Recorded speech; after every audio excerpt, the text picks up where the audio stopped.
Hello, my name is Adam Christensen. This is a little work for my Education 650 course.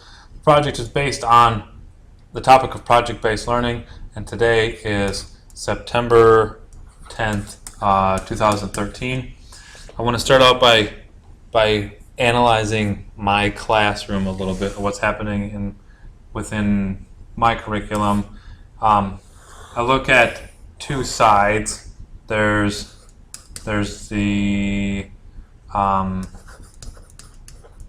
education piece, or look at calling it the content, and then there's the other side of what happens in the curriculum, which are the application pieces.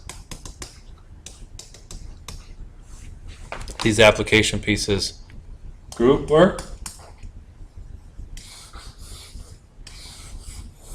whether it's problem sets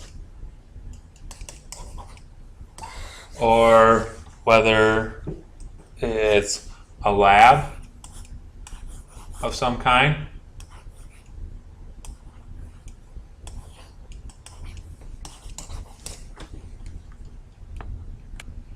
So these would be the two divisions. If you break your classroom into two parts, you have the application and the education. And there's a problem, and that's that my students are relatively smart, and that they've figured out that if they learn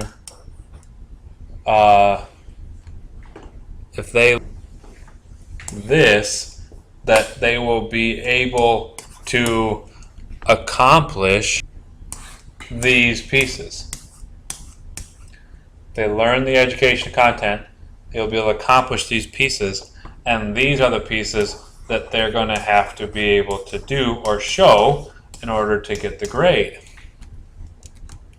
Well, this is great for the students who are grade driven, who care whether they get the mark that they want or whether they get the GPA that they're interested in. This works great for them. But there are students who aren't necessarily driven by whether they get the A or the B, or whether they get the B or the C, or the C or the D. They're not so concerned whether they walk away with the 4.0 or the 3.0 or the 2.0. They're not driven in that way.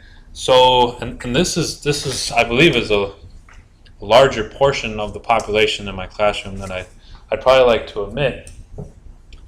This does not leave students feeling vested or invested. Just learning the game of school, where if they do the pieces they're supposed to do, they'll get the grade. This doesn't promote being vested in their education, or the students are not vested or invested. Then from time to time they will call in sick. These are the same students who from time to time maybe even skip school once in a while. The students who feel vested and invested in their education are the ones who are going to participate in class. They are going to ask questions.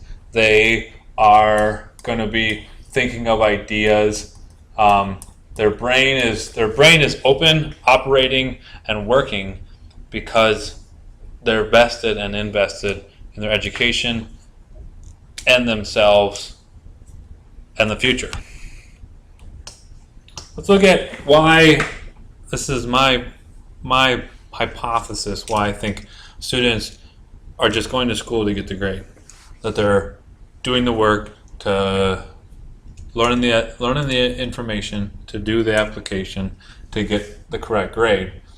And that may have something to do with how linear school is. It seems like all the courses have a specific start and a specific finish. Let's look at, how about an algebra class, for example.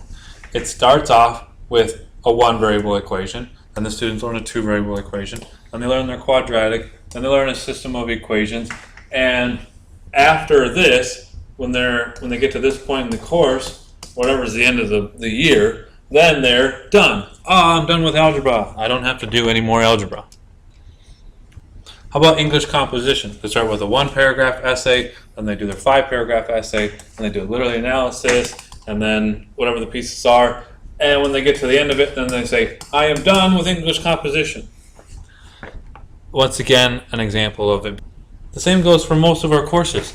American history to is Boston Tea Party to Richard Nixon, and then they are done with American history. Many teachers look at their master's program this way. Not naming any specifics, but it's like once they finish with their master's program, then their curriculum starts with maybe some of the basics, maybe integrating technology, maybe over time there was like introductory physical science was big, and then when they finish with their master's program, apparently then they're done. They're done changing their curriculum, done learning, done, and apparently students are also done changing at that point, changing the way they learn.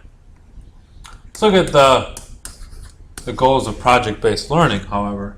The goals of project-based learning are not simply to learn dates, to learn equations, or the focus of project-based learning isn't necessarily the given curriculum, but it focuses more on the how to do the curriculum, so that you don't end up with this linear example.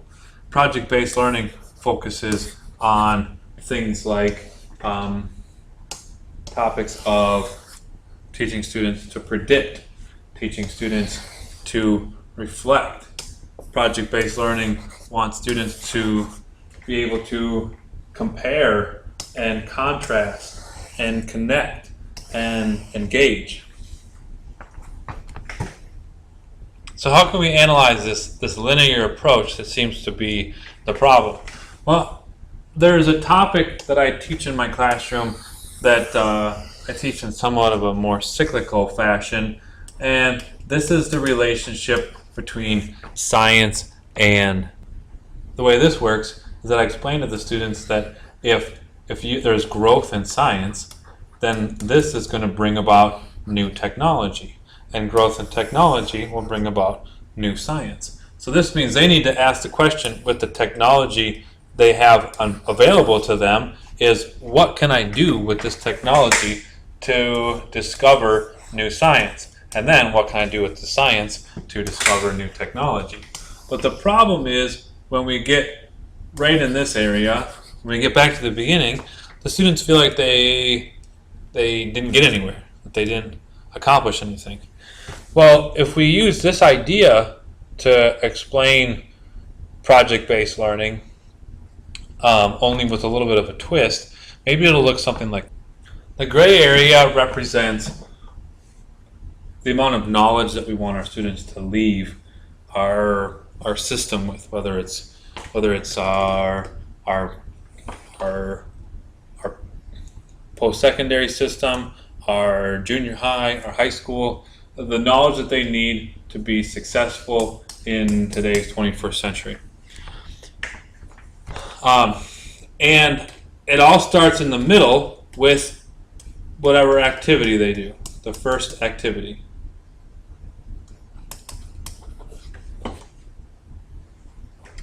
From there, it goes on, they build on the skills.